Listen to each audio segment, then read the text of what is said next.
Siguiendo ese razonamiento, los libertarians dicen que no existe derecho al honor y a la buena reputación. Hoy los políticos pueden meter a alguien preso si esa persona les dice ladrones. La reputación no es algo físico, no la puedo poseer porque está en la cabeza del resto. El mundo no se va a acabar por mala reputación y hay formas de controlar eso. Unos dicen, pero si yo vivo de mi reputación vale mucho.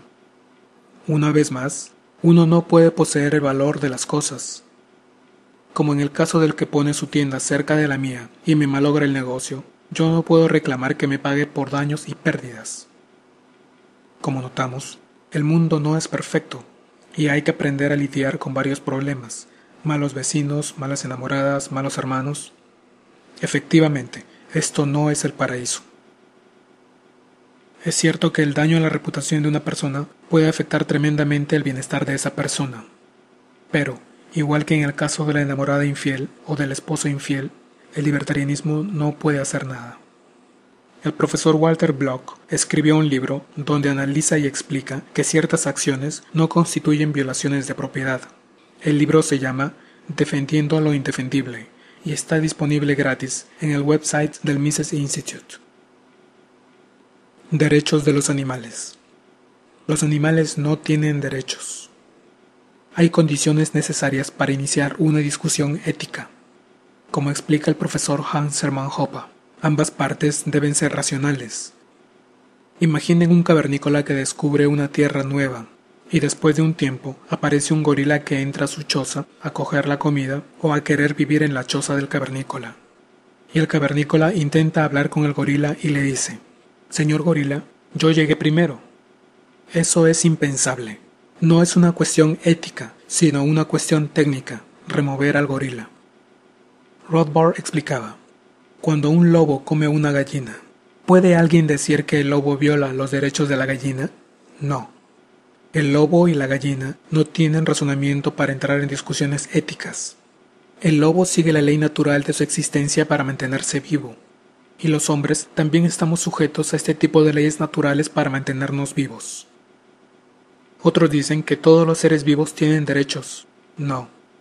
Eso implicaría que las bacterias y virus tienen derecho a mantenerse vivos. Eso podría terminar con la especie humana. Ahora vamos a analizar un punto muy importante. Libertarianismo versus democracia. Libertad versus democracia. Generalmente se cree que defender la democracia es defender la libertad, pero eso es una imprecisión. Cuando uno dice que uno quiere democracia en Cuba, lo que uno dice específicamente es que uno quiere que los individuos en Cuba sean libres, que el dictador no use violencia contra ellos. Uno defiende la libertad contra la dictadura, pero democracia no significa precisamente libertad. El libertarianismo defiende la libertad del individuo, no de la tribu. La tribu o sociedad no es un ser con derechos como nosotros los individuos. La tribu no tiene conciencia. La conciencia es un fenómeno que se da en la mente de un individuo. Yo no puedo pensar por ti y tú no puedes pensar por mí. No existe conciencia colectiva. Lo que existe es un grupo de individuos con ideas parecidas. Esto hay que entenderlo, porque hay gente que defiende derechos de la tribu sobre derechos del individuo. Lo que realmente están defendiendo son los derechos de un grupo de hombres sobre un individuo específico. Democracia es, según expresó Hayek, el sistema donde la mayoría manda, donde se hace lo que la mayoría dice, y eso es antilibertario. Imaginen una sociedad de 10 individuos, donde uno de ellos es negro y 9 son blancos racistas. ¿Qué va a pasar con el negro? Imaginen otra sociedad de 10 personas, donde uno de ellos tiene una granja y 9 de ellos no tienen granja. ¿Qué va a pasar si los 9 sin granja son comunistas? Le van a robar la propiedad al que la tiene. Aquí se ve claramente que libertad individual es lo opuesto de la democracia. Democracia, que es la tiranía de la mayoría, es colectivismo. Democracia, como dice el profesor Hoppe, es una versión suave del socialismo. Y en la historia de las ideas siempre fue considerada así. Por eso, cuando Norteamérica se fundó, los pensadores libertarians que querían defender al individuo siempre se opusieron a la democracia. Decían, por ejemplo, que solo podían votar los que tenían algún tipo de propiedad, porque obviamente, si votaban los que no tenían propiedad, iban a terminar robando la propiedad de los que sí la tenían. La democracia es peligrosa, como explicó el profesor Mises. En sociedades donde las diferencias culturales son muy fuertes, la democracia tiene tendencias genocidas. Solo con esto se puede entender los genocidios que han ocurrido en varios lugares del mundo, en África, en Europa, etc. Hay grupos rivales que se odian a muerte y que luego se pelean por llegar al poder, y cuando tienen el poder masacran a sus enemigos. En esos casos, la única solución es la separación de los grupos. La democracia no va a resolver el problema. Los filósofos libertarios modernos explican sistemas que son mejores que la democracia. Como vemos, las cosas no se hacen correctas porque la mayoría quiere. Como remarca Rockwell, el presidente del Mises Institute, Aristóteles, Moisés, Jesucristo, Confucio, Mohammed, Buda, Gandhi, etc., no dijeron que lo correcto era lo que la mayoría decía. Todos esos filósofos morales creían en principios. Democracia y libertad son mutuamente excluyentes, no se pueden combinar. Uno solo puede defender al individuo o a la tribu. Hay gente que dice que se pueden combinar, pero eso, con cualquier ejemplo que den, se puede demostrar falso. En cualquier ejemplo que den, se puede demostrar que bien, el individuo se impone a la tribu o la tribu se impone al individuo. Los que sostienen que la democracia y libertad son compatibles están tratando de defender algo ilógico, algo como que un balón puede ser completamente rojo y completamente azul al mismo tiempo.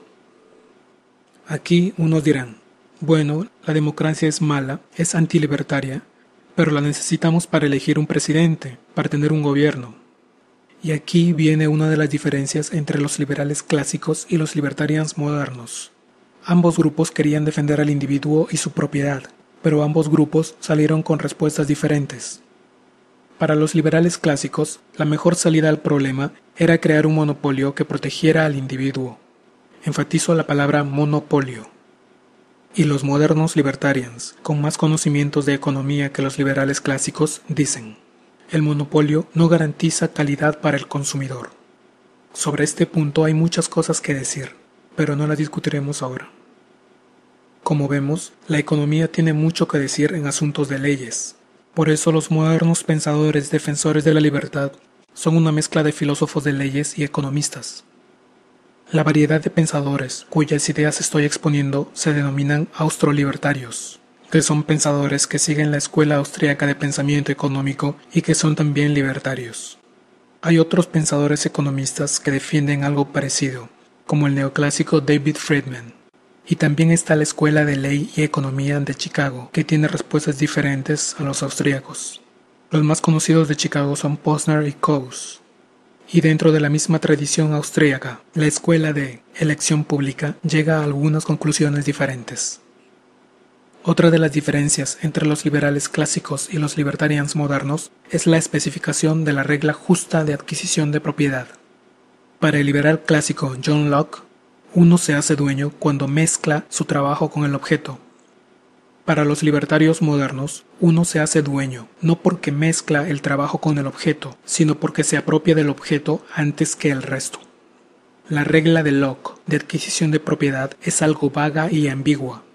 En el caso de la estatua de mármol, por ejemplo, uno no se hace dueño porque transforma el mármol en una estatua, sino porque primero se adueñó del material.